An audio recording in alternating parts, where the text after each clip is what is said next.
नमस्कार दर्शक बंधुरा वेलकाम टू कृष्णा रान्नाघर। आज आमी फुलकपिर एक नतून रेसिपि आपनादेर काछे शेयर करछि। तार जोन्नो फुलकपि आर्धेकटा फुलकपि आमी धुए जल झरिए तारपर सादा तेले भेजे नेब। फुलकपिर उपरे एकटु लवण दिए फुलकपिगुलो भाजते लागलाम। एदिके एक चामच सर्षे, एक चामच पोस्त, कयेकटा काँचा लंका, 4-5टा काँचा लंका एक मिक्सि बाटिते पेस्ट करे राखलाम। और एदिके फुलकपिगुलो एकटु भाजा भाजा हये एसेछे तखन आमी अल्प परिमाणे मटरशुंटी ओर मध्य दिए भेजे नेब। ढाका दिए भेजे नेब। एबार किछुक्षण पर एटा भाजा हये गेले आमी थालार मध्य तुले राखबो मटरशुंटी और फुलकपि। और एर मध्य आमी जे सर्षे पोस्तटा बाटा करेछि सेटा दिलाम। और एकटु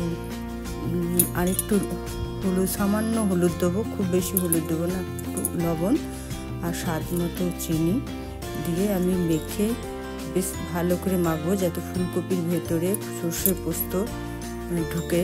एभाবে ভালো করে মেখে কিছুক্ষণ ঢাকা দিয়ে রেখে দেবো। আপনাদের যদি এই রেসিপিটি ভালো লাগে তাহলে ইউটিউব থেকে দেখলে সাবস্ক্রাইব, লাইক, শেয়ার, কমেন্ট করবেন। আর যদি ফেসবুক থেকে দেখেন তাহলে ফলো, লাইক, শেয়ার, কমেন্ট করবেন।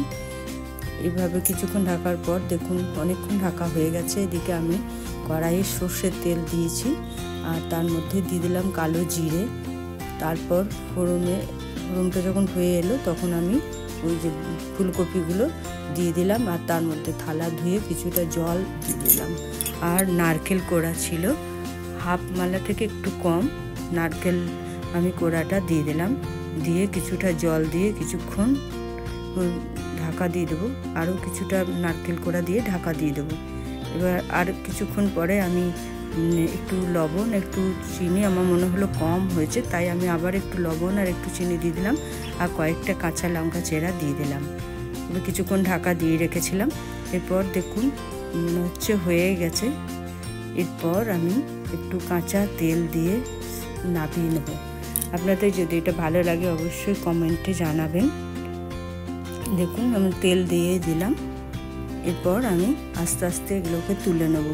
খেতে খুবই টেস্টি, একটা অন্য ধরনের টেস্ট, ভালো লাগবে। আপনারা একবার হলেও বাড়িতে করবেন এই ধরনের।